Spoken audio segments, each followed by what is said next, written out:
Good morning, students. Beta, my name is Gaurav, your maths faculty, Saraswat International School, Vapi, in collaboration with विद्या मंदिर classes Delhi. ठीक है, चलिए बेटा आज नया चैप्टर स्टार्ट करते हैं, परमुटेशन एंड कॉम्बिनेशन।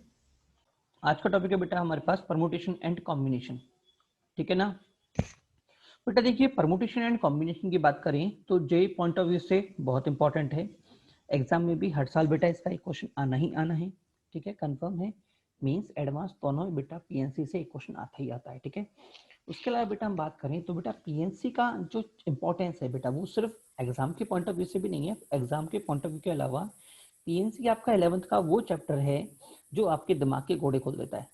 सीधी बात ये, ठीक है ना, यह आपको सोचने को मजबूर कर देता है कि भैया हम कितनी अपने ब्रेन को कितने हद तक हम सोच सकते हैं।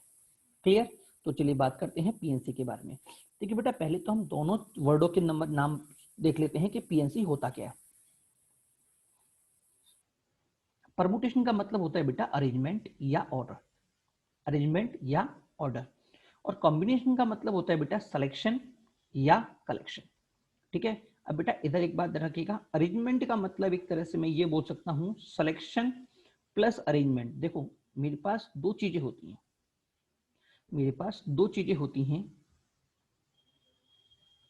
ये जो मेरे पास दो वर्ड हैं परमुटेशन एंड कॉम्बिनेशन, पहले तो एक बार जाए दोनों का मतलब समझ लो कि भैया आपके पास मान लो क्लास के अंदर 50 स्टूडेंट्स थे। कितने स्टूडेंट्स थे बेटा? 50 में से आपको एक क्रिकेट की टीम बनानी है। किसकी? क्रिकेट की टीम बनानी है। ठीक है, तो आप कितने लोग कितने बच्चों को चुनोगे? 11 स्टूडेंट्स को चूज करोगे। ठीक है, तो बेटा कलेक्शन तो मुझे जो कलेक्शन होता है, जो मेरा कॉम्बिनेशन है, क्या है जो मेरा कॉम्बिनेशन है, वो तो मुझे बताता है कि 50 लोगों में से 11 लोगों को चुनने के मेरे पास कितने तरीके अवेलेबल हैं। 50 में से 11 को चुनने के मेरे पास कितने तरीके अवेलेबल हैं बेटा, ये उसके बारे में बात कर रहा है। जैसे कि मैं सिंपल सी बात बोलता हूँ कि भाई मेरे पास मान लो ए बी सी डी ये चार बॉयज हैं। चार में से मुझे किसी तीन को चुनना है, किसी तीन को मुझे चुनना है। तो मैं क्या क्या चुन सकता हूँ? ए बी सी को चुन सकता हूँ। ठीक है, या फिर मैं चुन सकता हूँ बी सी डी को चुन सकता हूँ। क्लियर हुआ नहीं हुआ? या फिर मैं क्या चुन सकता हूँ बेटा? ए बी डी को चुन सकता हूँ। देखो यहाँ पे मैंने डी छोड़ा, इधर मैंने ए छोड़ा, इधर मैंने सी छोड़ा, अब क्या छोड़ूंगा? बी छोड़ सकता हूँ। मतलब ए सी डी चुनता हूँ। क्या सभी को समझ में आया नहीं आया? Is it clear? ठीक है, तो बेटा अगर मैं सिर्फ और सिर्फ सिलेक्शन की बात करूंगा, मतलब किसी पर्टिकुलर कलेक्शन में से, किसी पर्टिकुलर कलेक्शन में से आपको कुछ नंबर ऑफ स्टूडेंट्स से कुछ नंबर ऑफ थिंग्स को चुनना है, तो बेटा मैं बोलूंगा उसको कॉम्बिनेशन। कॉम्बिनेशन का मतलब होता है सिलेक्शन। 50 में से 11 को चुनने के जितने भी मेरे पास तरीके होंगे वो सभी बेटा कॉम्बिनेशन में काउंट होंगे। ठीक है, वो सभी तरीके मेरे कॉम्बिनेशन में काउंट होंगे। 50 में से 11 को चुनने का तरीका। ठीक है, अब बेटा मेरे पास दूसरा वर्ड आता है परमुटेशन। क्या आता है? परमुटेशन। अब परमुटेशन के बारे में समझना, परमुटेशन क्या होता है बेटा? बेटा परमुटेशन का मतलब होता है जो मैंने लिखा हुआ है अरेंजमेंट। क्या है? अरेंजमेंट। ठीक है, अब बेटा हम अरेंजमेंट की अगर हम बात करें, अरेंजमेंट का मतलब होता है जैसे कि सिंपल सी बात है, आपने 11 लोगों को चुना। ठीक है, बट जब ये 11 लोग मैदान में खेलने जाएंगे, जब ये 11 लोग मैदान में बैटिंग करने जाएंगे, तो बैटिंग करने का मेरे पास कोई ऑर्डर होगा। ठीक है, कि भैया पहले कौन जाएगा, फिर कौन जाएगा, फिर कौन जाएगा, फिर कौन जाएगा। जैसे इंडिया टीम की बात हम करते हैं तो सिलेक्शन कमेटी 11 लोगों को चूज करती है। अब 11 लोगों में से किस ऑर्डर पे उन लोगों को जाना है, कि भैया पहले कौन जा रहा है, फिर कौन जा रहा है, फिर कौन जा रहा है, फिर कौन जा रहा है, फिर कौन जा रहा है। बेटा ये हो गया मेरा अरेंजमेंट। क्या हो गया? अरेंजमेंट। क्लियर? मतलब ठीक है। और बेटा अगर मैं परम्यूटेशन की बात कर रहा हूं तो बेटा परम्यूटेशन का मतलब होता है सिलेक्शन प्लस अरेंजमेंट। ठीक है, तो वैसे हम कॉमनली इसको अरेंजमेंट ही बोलते हैं, तो मैंने बोला सिलेक्शन प्लस अरेंज। मतलब अगर आपको 50 में से 11 लोगों को चुन के और उनको अरेंज करना है, 50 में से 11 लोगों को चुनना है और चुनने के बाद उनका ऑर्डर अरेंज करना है। मतलब पहले कौन खेलेगा, फिर कौन खेलेगा, फिर कौन खेलेगा, फिर कौन खेलेगा, तो इस पूरी प्रोसेस को बेटा हम बोलेंगे परमुटेशन। ठीक है, क्लियर हुआ नहीं हुआ? 50 में से 11 को ओनली चुनना कॉम्बिनेशन, 50 में से 11 को चुनना फिर इनको अरेंज करना परमुटेशन। ठीक है, तो परमुटेशन हम बोल सकते हैं एक स्टेप आगे है। ठीक है ना। अब बेटा अरेंज करने की बेटा मेरे पास दो तरीके होते हैं। कितने तरीके होते हैं? दो। ठीक है ना, चलो उनके बारे में हम थोड़ा आगे बात करेंगे। अभी तो हम सिंपल सा इतना समझ में आ गया होगा सभी को कि परमुटेशन क्या होता है और कॉम्बिनेशन क्या होता है। परमुटेशन का मतलब अरेंजमेंट, ठीक है, और कॉम्बिनेशन का मतलब सिलेक्शन। ठीक है, क्या मैं बोल सकता हूँ परमुटेशन का मतलब, आप बोल सकते हैं ओनली अरेंजमेंट नहीं, सिलेक्शन प्लस अरेंजमेंट, सिलेक्ट करना, सेलेक्ट प्लस अरेंज, और इसका मतलब ओनली सेलेक्ट। ठीक है, तो इसकी डेफिनेशन देख लीजिए। In this chapter we will study the number of way of arrangement और सिलेक्शन। अरेंजमेंट किसके लिए? परमुटेशन के लिए। सिलेक्शन किसके लिए? कॉम्बिनेशन के लिए। ऑफ समथिंग और all things out of given collection, मतलब कि भैया मुझे जो गिवन कलेक्शन दे रखा है इनमें से कुछ चीजों को चुनना और उनको अरेंज करना, इसको हम इस चैप्टर में पढ़ेंगे। ठीक है ना। अब बेटा एक बात और समझना, मैंने यहाँ पे एक चीज और लिखी है, समथिंग और ऑल थिंग। बेटा ऑल थिंग से मतलब क्या है कि सर अगर 50 लोग हैं तो 50 के 50 चुनने हैं क्या? बेटा 50 के 50 को चुनने का तरीका तो सिर्फ एक होता है, बट अरेंज करने के तरीके बहुत सारे हो जाते हैं। क्लियर हुआ नहीं हुआ? 50 लोगों को चुनना और अरेंज करना, तो इसका मैं बोलूंगा 50 में से 50 को चुनना, मतलब कॉम्बिनेशन तो सिर्फ एक होगा। ठीक है, बट अगर मैं बोलूं परमुटेशन तो परमुटेशन बहुत सारे हो जाएंगे। जैसे मैं सिंपल सी बात करता हूं, मान लो मैंने तीन चीज ले ली, ए बी सी। अगर कोई मुझसे बोले कि भैया एबीसी में से एबीसी को चुनना है, कितना तरीका होगा? सिर्फ एक ही तरीका होगा कि भैया मैं तीनों को ले लूं। ठीक है ना। बट अगर कोई मुझसे बोले कि भाई इनको अरेंज करो, तो कितने तरीके हो सकते हैं? ए पहला तरीका, एबीसी। ठीक है, दूसरा तरीका क्या होगा? बी सी ए होगा। तीसरा तरीका क्या होगा? हाँ जी, बी सी ए। तीसरा तरीका क्या होगा बेटा? सी ए बी, तीसरा तरीका हो गया। चौथा तरीका क्या होगा बेटा? देखो, बी ए सी, चौथा तरीका। ऐसे हमारे तरीके बनते जाएंगे, बनेंगे नहीं बनेंगे? क्लियर? तो बेटा मैं सिर्फ तीन चीजों को चुनना और अरेंज करना, तो इसलिए लिखा हुआ है कि समथिंग और ऑल थिंग। क्लियर हुआ नहीं हुआ? समथिंग और ऑल थिंग मतलब तीन चीजों में से तीन को चुनने का तरीका तो एक है, बट अरेंज करने के बेटा मेरे पास बहुत सारे तरीके हो सकते हैं। ठीक है, अब अगला डेफिनेशन सुनिए बेटा। The word permutation means arrangement of things and order in which things are to be put is important. बेटा इंपॉर्टेंट चीज समझिएगा कि परमुटेशन की जब जब मैं बात करूंगा, इसका मतलब पहली बात तो अरेंजमेंट होगा, अरेंजमेंट ऑफ थिंग। ठीक है, दूसरी बात बेटा order in which things are to be put, मतलब मैंने थिंग्स को किस ऑर्डर में लिखा रखा हुआ है, वो बेटा परमुटेशन में इंपॉर्टेंस रखेगी। जैसे कि मैंने ए को पहले लिखा है, फिर बी को, फिर सी को, या फिर मैं बी को पहले लिखूं, फिर सी को, फिर ए को। ठीक है, तो परमुटेशन में इनका ऑर्डर इंपॉर्टेंट है कि पहले भैया मैंने किस ऑर्डर में किस चीजों को रखा है, पहले ए को रखा है या पहले बी को रखा है। ठीक है ना। बट कॉम्बिनेशन में इनकी इंपॉर्टेंस नहीं है, क्योंकि कॉम्बिनेशन अरेंज ऑर्डर की बात नहीं करता, सिर्फ सिलेक्शन की बात करता है। ठीक है ना। हाँ, वो लिखा हुआ है देखो, ऑर्डर इज इंपॉर्टेंट। ठीक है ना। जब मैं कॉम्बिनेशन की बात करूंगा तो कॉम्बिनेशन क्या लिखा हुआ है? Combination means simply collection of thing, here order is not important, here order is not important. ठीक है, अब बेटा एक बात, हम आगे बढ़ते हैं। अब बढ़ते हैं बेटा कॉन्सेप्ट पॉइंट। कॉन्सेप्ट पॉइंट क्या बोलता है?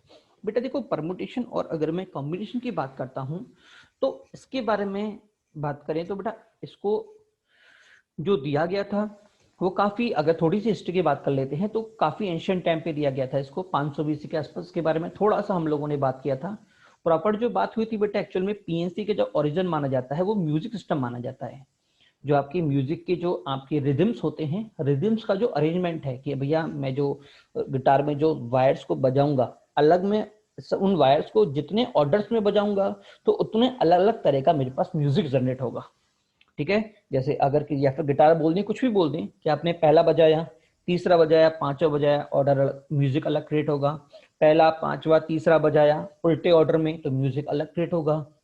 ठीक है ना। तो बेटा ऑर्डर इंपॉर्टेंट है, तो हम बात करेंगे परमुटेशन की। तो परमुटेशन की ओरिजिन जो बोला जाता है बेटा, वो हमने म्यूजिक के अंदर से इसकी स्टडी की थी कि भैया आखिर हमारे पास अरेंजमेंट क्या होता है।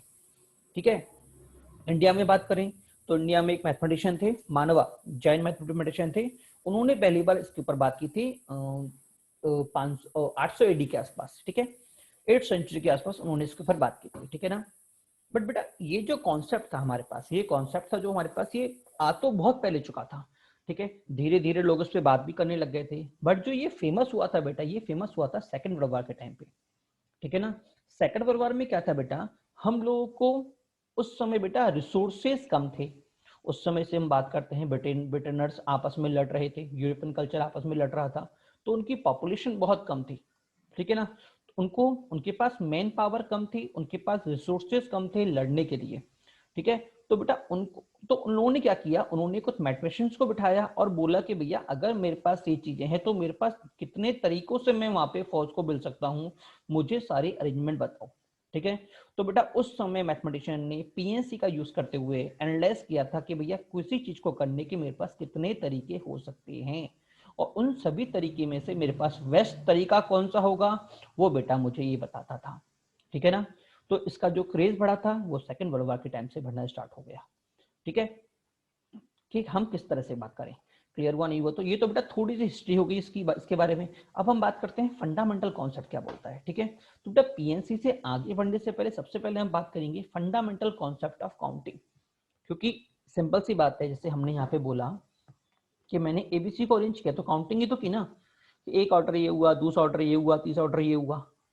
ठीक है। जैसे मैंने यहाँ पे चूज किए थे, किधर गया, इधर मैंने चूज किए थे 4 में से, तो काउंटिंग हुई कि पहले ये 3 चुन लिए, फिर ये 3 चुन लिए। ठीक है ना।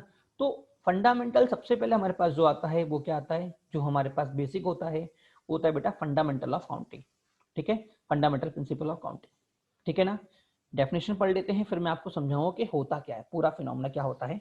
देखिए डेफिनेशन क्या है बेटा, if a work is done in n way, अगर किसी काम को करने के मेरे पास एम तरीके हैं, and after finishing it another work can be done in n way, और उस काम को पूरे होने के बाद मैं किसी और वर्क को कर रहा हूं एम एन तरीके से। ठीक है ना। Then both work can be done in m into n way, तो अगर मुझसे कोई बोले कि भैया दोनों को मैं किस तरह से कर सकता हूँ, ठीक है, दोनों वर्कों को अगर मुझे करना है तो किस तरह से करूंगा, तो बेटा मैं बोलूंगा दोनों वर्क के करने के बेटा मेरे पास तरीके एम इंटू एन वे होंगे। ठीक है, ठीक है ना, अगर वो एक दूसरे के बाद अकर हो रहे हैं तो। ठीक है ना। इसके बारे में हम 2 मिनट बाद बात कर लेते हैं, पहले मॉडल 1 समझते हैं, उसके बाद बात करेंगे कि भैया ये क्या फिनोमेना चल रहा है। ठीक है ना। देखिए मॉडल 1 जरा समझना कि भैया ये समझ लीजिए, find A number of way in which a person can travel from Mumbai to Delhi via Jaipur। ठीक है ना। आपसे पूछा गया है कि भैया कोई किसी पर्सन को मुंबई से दिल्ली जाना है वाया जयपुर, मतलब जयपुर होते हुए, जयपुर होते हुए, तो उसके पास जाने के कितने तरीके होंगे। ठीक है ना। और एग्जामिनर ने क्या बोला है कि मुंबई से जयपुर जाने के बेटा मेरे पास कितने तरीके हैं, 3 तरीके, जैसे फ्लाइट हो गया, बस हो गया और ट्रेन हो गया। ठीक है। और जयपुर से दिल्ली जाने के बेटा मेरे पास 4 तरीके हैं, मान लो फ्लाइट हो गया, बस हो गया, ट्रेन हो गया, और भैया खुद का व्हीकल हो गया क्योंकि दूरी ज्यादा नहीं है तो सेल्फ व्हीकल। ठीक है, ये तरीके हो गए। अब किसी भी आदमी को जाने के मेरे पास कितने तरीके होंगे, मुंबई से अगर मुझे दिल्ली जाना है तो मान लो किसी आदमी ने फ्लाइट को चूज किया मुंबई से लेके जयपुर तक। ठीक है, तो एक तरीका हो गया, फ्लाइट को चूज किया। ठीक है। अब जब वो जयपुर आ गया तो बेटा जयपुर से दिल्ली जाने के उसके पास कितने तरीके और हैं, कोई बताएगा। ठीक है, कितने तरीके, 4 तरीके। क्या, कौन कौन से, मुंबई से जयपुर आए फ्लाइट से, और फिर जयपुर से दिल्ली जाए फ्लाइट से, तो पहला तरीका हो गया दोनों तरफ फ्लाइट। दूसरा हो गया पहला फ्लाइट, दूसरा बस, दूसरा बस, तीसरा क्या हो गया फ्लाइट और ट्रेन, चौथा क्या हो गया फ्लाइट और व्हीकल। ठीक है, मतलब जब मैंने मुंबई टू जयपुर फ्लाइट से ट्रेवल किया तो जयपुर से दिल्ली ट्रेवल करने के टोटल कितने तरीके हुए बेटा, जब एक फ्लाइट से किया तो यहां से 4 क्रिएट हुए। ठीक है, जब बेटा मैं यहां से बस से करूंगा तो भी 4 क्रिएट होंगे होंगे। तो पहला था फ्लाइट, मतलब 1 इंटू 1 इंटू 4 क्यों किया बेटा कि भैया 1 + 1 + 1 को जोड़ूंगा तो 4 ही तो बनेंगे ना। अभी कितने केस बने थे, 4 केस बने थे। तो मैंने क्या बोला 1 इंटू 4। उसके बाद या फिर ऑप्शन क्या था मेरे पास बी, या फिर मैं बी से जाता। ठीक है, जब मैं बेटा बी से जाता तो भी मेरे पास कितने ऑप्शन होते, 4 ऑप्शन। तो मैं क्या बोलता 1 इंटू 4। या फिर मैं किससे आता बेटा, या फिर मैं ट्रेन से जाता तो भी मेरे पास कितने ऑप्शन होते +1 इंटू 4। ठीक है, टोटल कितने इवेंट हुए, टोटल कितने वे हुए बेटा मेरे पास जाने के, बेटा मेरे पास जाने के बेटा टोटल मेरे पास 12 तरीके हुए। कितने तरीके हुए 12। ठीक है ना, तो क्लियर हुआ नहीं हुआ। अब बेटा इसको काउंट करने के बेटा मेरे पास तरीका क्या होगा बेटा, देखो अगर हम बोलते हैं मल्टीप्लीकेशन, देखो मैंने यहाँ पे क्या किया मल्टीप्लाई किया 1 इंटू 4 1 इंटू 4 1 इंटू 4।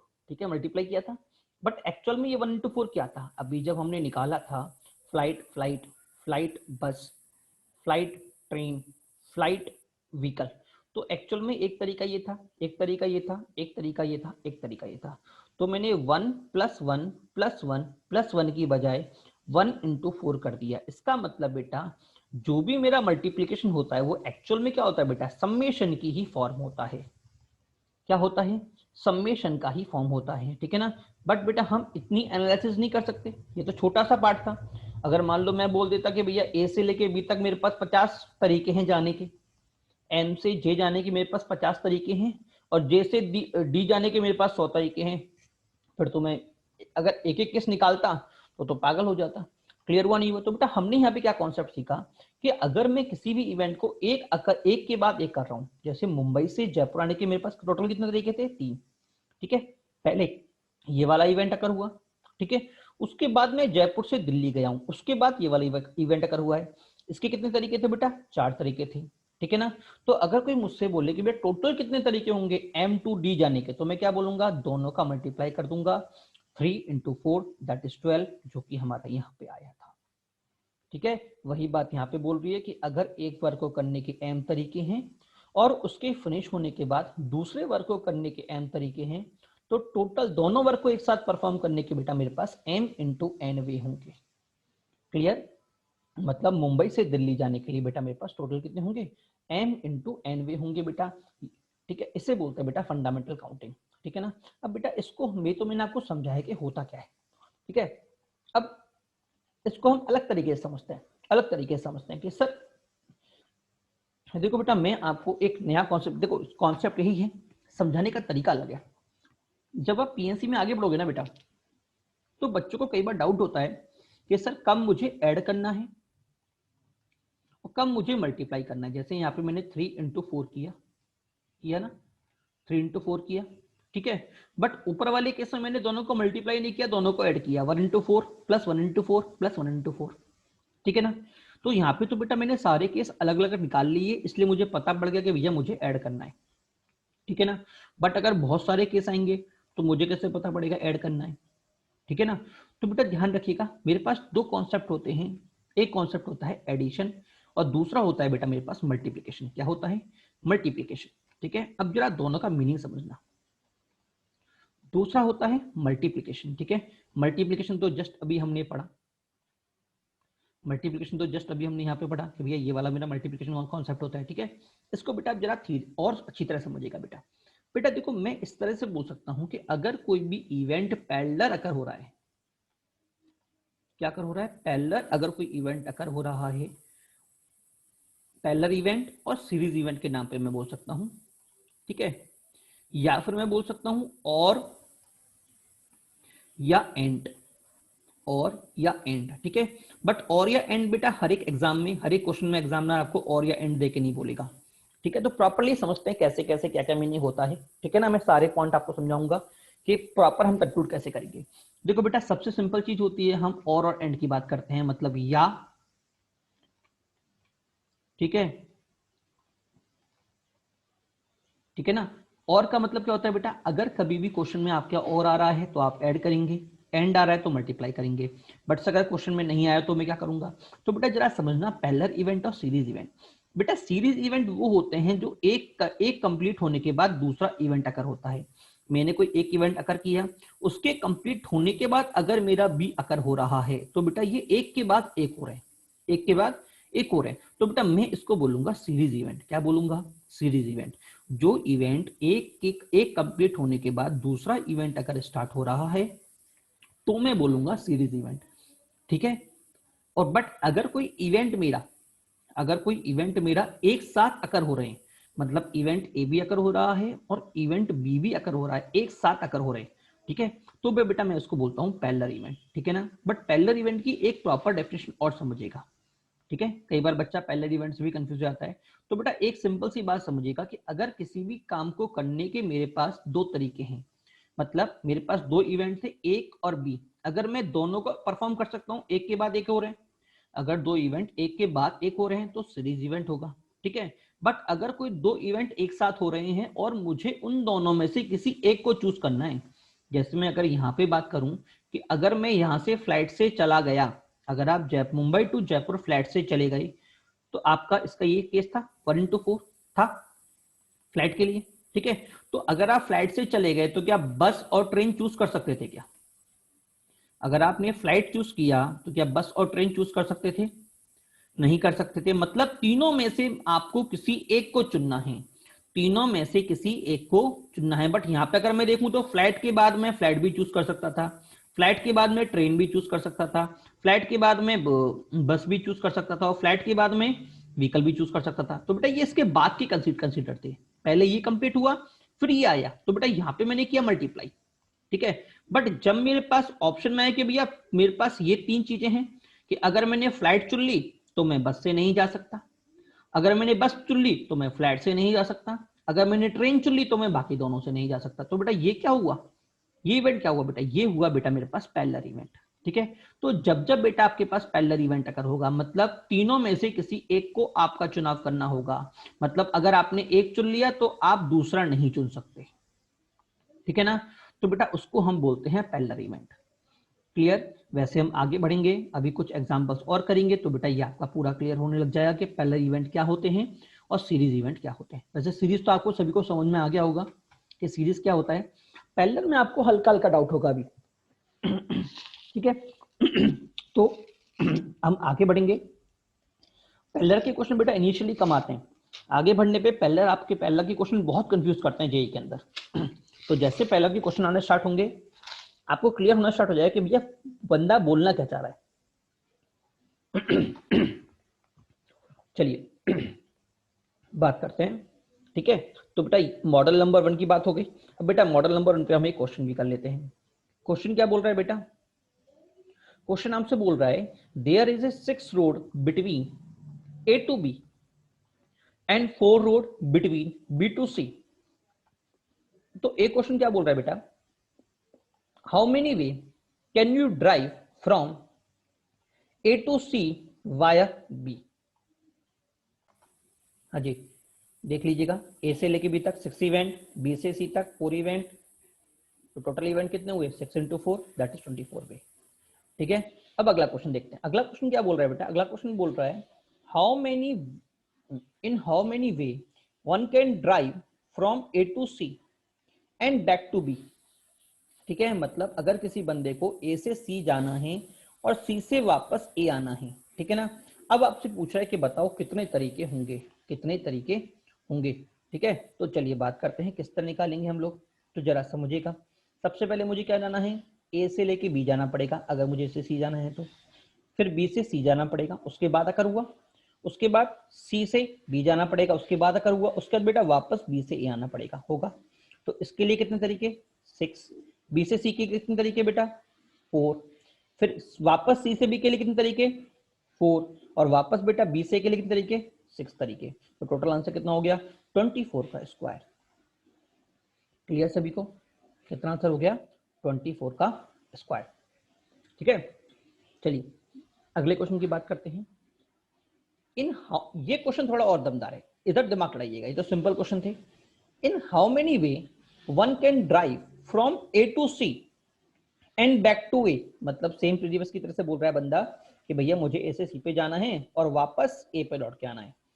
बट आगे उसने कंडीशन लगा दी without using the same road, मतलब मुझे उसको सेम रोड यूज नहीं करना, बिना सेम मतलब जिस रास्ते से वो गया था उस रास्ते से ना आके वो किसी और रास्ते से जाएगा, ठीक है। इस बार बेटा एग्जामिनर ने क्वेश्चन पे कंडीशन लगा दी है, ठीक है ना। बट अपने का करने का तरीका तो वही होगा, सिंपल सी बात है। तू जरा समझना कि भाई ए से लेके पहले बंदा जाएगा ए से बी, फिर जाएगा बी से सी, फिर जाएगा सी से बी, और फिर जाएगा बेटा वापस बी से ए। ठीक है, तो जाते समय ए से बी जाने के कितने तरीके होंगे बेटा मेरे पास? 6। उसके बाद बी से सी जाने के कितने तरीके होंगे? 4। अब काम की बात बेटा ये समझना कि बेटा जब मैं वापस सी से बी जाऊंगा तो मेरे पास कितने तरीके होंगे बेटा? बेटा मेरे पास तरीके होंगे 3, क्योंकि बेटा एग्जामिनर बोल रहा है कि जिस रोड से मैं आया था मुझे उस रोड से वापस नहीं जाना। और टोटल रोड थी 4, एक को मैंने यूज कर लिया, बची कितनी? 3। क्लियर हुआ नहीं हुआ? बची कितनी? 3। तो बेटा इसके लिए कितना आएगा? 3। और बी से 4 के लिए कितना आएगा बेटा? 5, क्योंकि 6 थी, एक यूज हो गया। तो आंसर कितना हो गया? 6 इंटू 4 इंटू 3 इंटू 5। क्लियर? ठीक है ना। हाँ, अब एक बात बेटा यहाँ पे और समझिएगा कि सर मुझे कैसे मालूम पड़ेगा? सर आपने 3 तो लिख दिया, ठीक है ना, बट मुझे कैसे मालूम पड़ेगा कि मैंने ये 3 जो रोड चुनी है कि ये वही रोड है जो मैंने चूज नहीं की? क्लियर हुआ नहीं हुआ? कि भैया मैं मान लो इससे आया, ठीक है, क्लियर, मान लो मैं इससे आया, तो यहाँ पे मुझे कैसे पता पड़ेगा कि भैया जो मैं बाकी जो 3 रोड यहाँ पे चुन रहा हूं ये वो रोड हैं जिससे मैं नहीं आया? क्या आपको मेरी बात समझ में आ रही है मैंने क्या बोला? मुझे कैसे पता पड़ेगा कि जो मैं 3 रोड चुन रहा हूं ये वही रोड हैं जिनसे मैं नहीं आया? मुझे कैसे पता पड़ेगा? आपने 3 तो बोल दिया है। तो बेटा एक बात यहाँ पे समझना, कभी भी पता नहीं पड़ेगा, कभी भी पता नहीं पड़ेगा। इस 3 का मतलब क्या है? इस 3 का मतलब बेटा सिर्फ ये है कि भैया मेरे पास ये 4 रोड हैं, मेरे पास ये 4 रोड हैं, 4 में से मैंने कोई सी एक रोड छोड़ दी है, कोई सी एक रोड छोड़ दी है। इसका मतलब ये नहीं है कि भैया मैंने एग्जैक्टली वही रोड छोड़ी इससे मैं आया हूं। क्या मेरी बात समझ में आया नहीं आया? ये तो मुझे सिर्फ इतना बता रहा है कि मैंने 4 में से कोई एक रोड छोड़ी है। ये मुझे ये कभी नहीं बताएगा कि भैया मैंने एग्जैक्टली वही रोड छोड़ी इससे मैं आया हूं। ध्यान रखिएगा ये चीज, ठीक है। तो फिर सर हम तो बात यही कर रहे हैं, तो बेटा एक बात ध्यान रखिएगा, ये सिर्फ मशीन एल्गोरिदम है जो हम पीएनसी की बात करते हैं। पीएनसी एक तरह से मशीन एल्गोरिदम है, जैसे कि आप समझ सकते हैं बचपन में आपने देखा होगा वो आता है ना चूहा बिल्ली का जो आता है, ठीक है। उसमें आपने कई बार देखा होगा कि जो बिल्ली होती है वो ट्रिमिंग बालों को ट्रिमिंग कराने के लिए कई बार जाती है, ठीक है। हाँ, और कई बार क्या होता है वो उल्टी बैठ जाती है, तो उसकी पूंछ ट्रिम हो जाती है, पूंछ कट जाती है, पूंछ के बाल कट जाते हैं, ठीक है। क्यों? मशीन को थोड़ी पता है। मशीन की तरफ आप सड़क के बैठोगे तो सर के बाल कटेंगे, अगर आप उल्टा बैठोगे तो पूंछ के बाल कटेंगे। क्लियर हुआ नहीं हुआ? हाँ, तो मशीन को नहीं पता, मशीन को तो अपना टास्क परफॉर्म करना है कि भैया मुझे 3 रास्ते चुनने हैं, बस उसको सिर्फ इतना ही पता है। क्लियर हुआ नहीं हुआ? तो बेटा फिर से मैं बोलता रहा हूं, ये मुझे कभी ये नहीं बताया कि कौन सा रास्ता छूटा, ये मुझे ये बताया कि भैया मैंने कोई एक रास्ता छोड़ा है। क्या क्लियर? मॉडल नंबर 2 की बात करते हैं बेटा। मॉडल नंबर बेटा 2 समझिएगा। मॉडल नंबर 2 क्या बोल रहा है? एग्जाम्पल बोल रहा है आपसे, number of way in which a person can watch A movie, can watch A movie. बेटा तो इसका मतलब समझिएगा, मजाक नहीं है, कि इसमें क्वेश्चन में क्या बताना चाह रहा हूँ वो समझिएगा कि भैया मेरे पास एक थिएटर है, 1 2 3 इस तरह का थिएटर है, ये इसकी स्क्रीन है, ठीक है। अब इतना तो पक्का है स्क्रीन स्क्रीन के अंदर से कोई आएगा तो नहीं यहाँ से, ठीक है। बट जो बाकी दीवारों पे बेटे मैंने क्या रखा है, गेट लगा रखे हैं, 1 gate 2 gate 3 gate 4 gate 5 gate, ठीक है। तो अब मेरे पास तरीका क्या होगा कि एग्जाम किसी अगर को मूवी देखनी है तो वो गेट नंबर 1 से एंटर करे, ठीक है, गेट नंबर 1 से एंटर करे और फिर पांचों में से किसी एक से एग्जिट कर ले, ठीक है ना। या फिर या आ गया तो प्लस होगा, या फिर गेट नंबर 2 से एंटर करे और पांचों में से किसी एक से एग्जिट कर ले, तो 1 इंटू 5 ऐसे चलता जाएगा, सब में जाएगा। तो मैं क्या बोल सकता हूं इसको, 5 इंटू 5, क्योंकि एंटर करने के तरीके कितने, क्योंकि एग्जामिनर जो सॉरी जो पर्सन है वो पहले एंटर करेगा, तो एंटर करने के कितने तरीके, 5 तरीके, या फिर तो ये या ये या ये या ये या ये। तो एंटर करने के लिए 5, और एंटर करने के बाद एग्जिट करेगा तो एग्जिट के लिए कितने बेटा, 5 तरीके। हाँ जी, क्लियर। हाँ, जहां से आया है वहीं से एग्जिट अगर दोनों परमिशन है तो क्लियर। अब इसका सेकंड पार्ट देखिएगा, एंट्री के 5, एग्जिट के 5। एंट्री करने के बाद एग्जिट होगी तो ऑब्वियसली बात है सीरीज इवेंट है इसलिए मल्टीप्लाई हुआ है, ठीक है ना। अब सेकंड केस क्या बोल रहा है इसी में कि मान लो एग्जाम वो आपसे बोल दिया जाए कि गेट E1 और E2 में से एग्जिट अलाउ नहीं है, E1 और E2 में से एग्जिट अलाउ नहीं है, तो सिंपल सी बात है, एंटर करने कितने तरीके हो गए बेटा मेरे पास 5, बट एग्जिट के लिए कितने हुए, सिर्फ 3, तो टोटल कितने तरीके आए 15। यहाँ पे कितने आए थे 25, ठीक है। अच्छा, मान लो अब आपसे बोल दे कि भैया एग्जिट और एंट्री डिफरेंट होनी चाहिए, मतलब जिस गेट से आपने एंट्री की है उससे आप एग्जिट नहीं कर सकते। तो सिंपल सी बात है, आपने आपके पास एंट्री करते समय कितने ऑप्शन थे, 5 ऑप्शन थे, बट जब आपने एग्जिट की तो कितने ऑप्शन बचे, क्योंकि 5 में से एक तो यूज हो गया, कितने बचे 4, तो इसका आंसर कितना होगा 20। क्लियर। चलिए मॉडल नंबर 3, मॉडल नंबर 3 है बेटा tossing a coin. Important point, tossing a coin, ठीक है बेटा। देखो अगर मैं किसी एक कॉइन को टॉस करता हूं, अगर मैं किसी एक कॉइन को टॉस करता हूं तो मेरे पास कितने तरीके होंगे आउटकम के, या फिर तो हेड आएगा या टेल आएगा, ठीक है। अगर मैंने 2 कॉइन टॉस किए तो क्या पॉसिबिलिटी है, head head, head tail, tail head, tail tail, ठीक है ना। तो यहाँ पे बेटा मेरे पास आउटकम थी 2, यहाँ पे मेरे पास आउटकम कितनी थी 4, 4 को मैं लिख सकता हूँ 2 की पावर 2, क्लियर। अच्छा, और अगर 3 कॉइन हुए तो कितनी पॉसिबिलिटी है, देखो head head tail, head head, sorry head head head, head head tail, head tail head, head tail tail, ठीक है। सेम टेल के लिए होगा, तो बेटा टोटल मेरे पास 8 पॉसिबिलिटी है, दैट इज 2 की पावर 3, ठीक है ना। मतलब सर 3 कॉइन थे तो मेरा आंसर था 2 की पावर 3, 2 कॉइन थे तो 2 की पावर 2, अगर बेटा मेरे पास 5 कॉइन हुए तो 2 की पावर n 5, और अगर सर nth कॉइन हुए तो हाँ जी 2 की पावर n। क्लियर हुआ नहीं हुआ। अगर मुझसे nth point nth coin toss करने पे टोटल अगर आउटकम पूछे तो आंसर कितना होगा 2 की पावर n, ठीक है। ठीक है, अब बेटा एक बात सोचना, एग्जामिनर आपसे कॉइन की नहीं बोलेगा बेटा, एग्जामिनर आपसे कॉइन की नहीं बोलेगा, वो बेटा अलग अलग बात पे बात करेगा। बेटा देखो कॉइन जब मैं टॉस करता हूं तो मेरे पास कितने ऑप्शन होते हैं, पहली बार टर्न करूंगा 2 ऑप्शन होंगे, फिर टॉस करूंगा फिर 2 ऑप्शन होंगे, फिर टॉस करूंगा फिर 2 ऑप्शन होंगे, तो कितने इवेंट हुए देखो समझिएगा।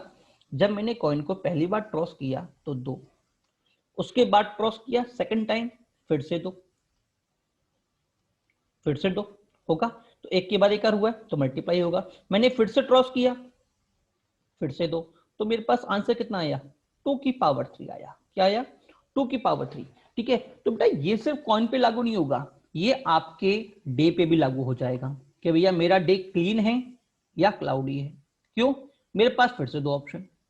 भाई सिंपल सी बात, अब ये मान सकते हैं कि भैया एक तरह से जो ऊपर वाला है उससे पूछा कि हम आपको, ऊपर वाला क्या वो कर रहा है कि भैया मेरे पास सातों दिन के लिए अगर मुझे प्लानिंग करनी है तो कितने तरीके से मैं प्लानिंग कर सकता हूं कि भाई सातों दिन मेरे क्लीन हो जाए, ठीक है। या फिर मंडे मेरा क्लाउडी हो जाए बाकी सारे क्लीन हो जाए, या फिर मैं बोल सकता हूँ मंडे और वेडनेसडे क्लाउडी हो जाए बाकी सारे क्लीन हो जाए, या फिर मैं बोल सकता हूँ वेडनेसडे थर्सडे क्लाउडी हो जाए बाकी सारे क्लीन हो जाए। तो टोटल कितने तरीके पॉसिबल हैं इस तरह के, तो मैं क्या बोलूंगा 2 की पावर 7, क्यों, मंडे के लिए कितने 2 तरीके, ट्यूसडे के लिए कितने 2 तरीके, भाई मंडे के लिए 2 ही तो ऑप्शन रहेंगे, या फिर तो क्लीन या क्लाउडी, तो कितने ऑप्शन हुए 2, फिर मंडे के बाद ट्यूसडे आएगा, आएगा इसके लिए भी कितने तरीके 2, तो मैं क्या करूंगा क्लाउडी और क्लीन, फिर से मेरे पास 2, तो टोटल आंसर कितने हुए 2 इंटू 2 कितने टाइम 7 टाइम, तो मुझे क्या मिलेगा 2 की पावर 7। क्या सभी को समझ में आया नहीं आया। तो सर इसका मतलब ये कि सर जहां पे भी मेरे पास 2 पॉसिबल आउटकम है वहां पे लग जाएगा, मैं क्या बिल्कुल लगेगा बेटा। सर जैसे स्विच की बात करता हूं, अगर मैं स्विच में क्या होता है ऑन ऑफ होता है, हाँ जी ऑन ऑफ होता है। अगर आपसे पूछ लिया कि भैया मेरे पास 5 बल्ब हैं तो कितने पॉसिबल आउटकम होंगे, मैं बोलूंगा 2 की पावर 5, पहले के लिए 2, दूसरे के लिए 2, तीसरे के लिए 2, चौथे के लिए 2, पांचवे के लिए 2, टोटल कितने हुए 2 की पावर 5। ठीक है। अच्छा सर, अगर मैं बोल दूं सर, आपको मैंने ये पूछ लिया कि टोटल पॉसिबल आउटकम कितने हैं लाइट होने के लिए, मुझे रूम में लाइट चाहिए, तो बेटा मैं बोलूंगा 2 की पावर 5 तो मेरे टोटल आउटकम थे, और इन टोटल आउटकम में एक पॉसिबिलिटी वो भी होगी जब सारे बल्ब मेरे ऑफ होंगे, और एक पॉसिबिलिटी वो भी होगी जब सारे बल्ब मेरे ऑन होंगे।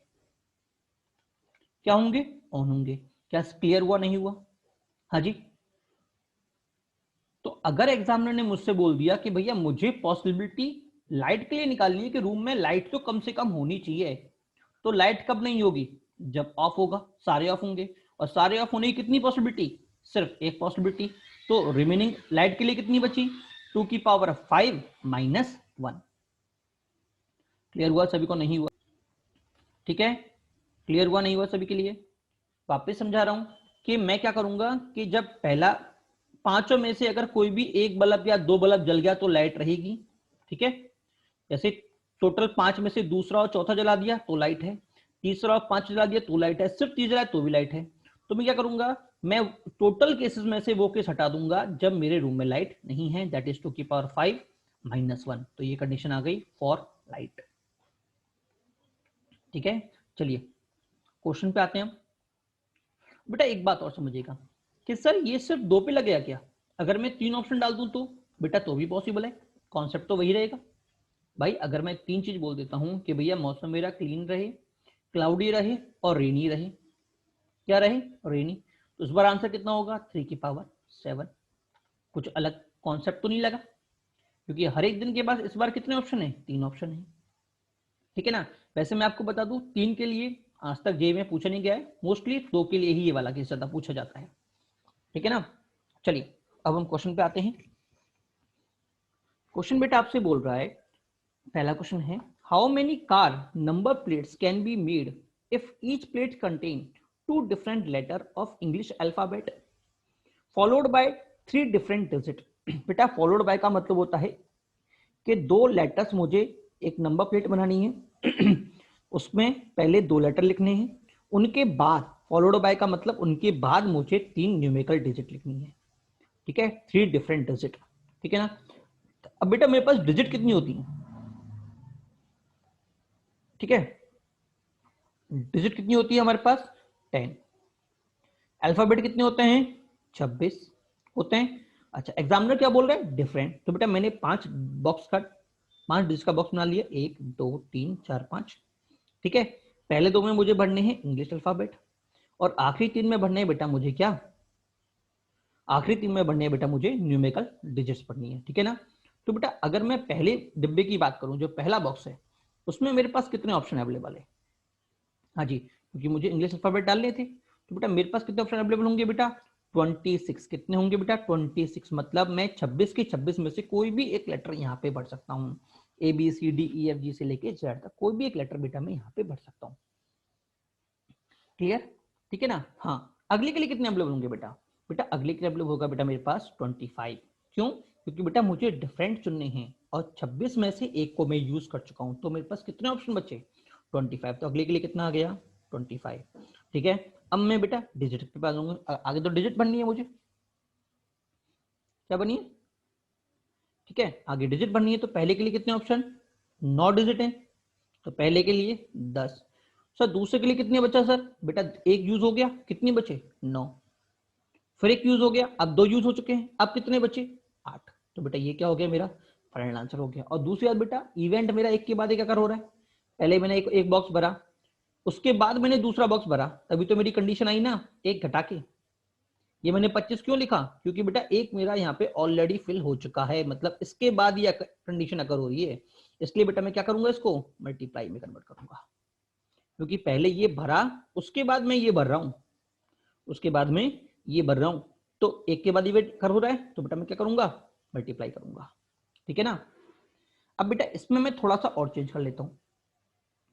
अगर बेटा मैं इसी में बोल देता if 0 is not allow at third place, इसको इंप्रूव कर लीजिएगा, थर्ड प्लेस, इस वाली प्लेस पे मान लो मैं अगर 0 को अलाउ नहीं करता, तो हमारा आंसर क्या होगा? बेटा देखिए, अगर मुझे थर्ड प्लेस पे 0 अलाउ नहीं है, तो पहले में तो कोई चेंज नहीं होगा, 26 25 डिजिट है बेटा। अगर मैं थर्ड की बात करूंगा तो बेटा पहले मेरे पास कितने ऑप्शन अवेलेबल थे बेटा? पहले बेटा मेरे पास 10 डिजिट अवेलेबल थी 0 से लेके 9 तक, ठीक है। बट अब मैंने क्या बोल दिया? अब मैंने बोल दिया है कि भैया मेरे पास गरम, ठीक है। अब मेरे पास बेटा 0 से 9 लेके 9 में मुझे 0 अलाउ नहीं है, तो कितनी डिजिट बची? 9। मतलब यहाँ पे कितनी डिजिट आ गई बेटा? 9 आ गई, ठीक है। जैसे ही मैं इसके अगले पे जाऊंगा, अब बेटा मेरे पास कितने डिजिट अवेलेबल हैं?